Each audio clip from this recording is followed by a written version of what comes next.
كذبت قوم لوط المرسلين إذ قال لهم أخوهم لوط ألا تتقون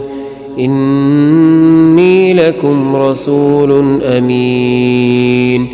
فاتقوا الله وأطيعون وما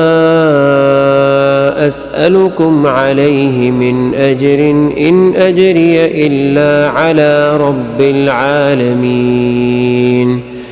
أتأتون الذكران من العالمين وتذرون ما خلق لكم ربكم من أزواجكم بل أنتم قوم عادون قالوا لئن لم تنته يا لوط لتكونن من المخرجين قال إني لعملكم من القالين رب نجني وأهلي مما يعملون فنجيناه وأهله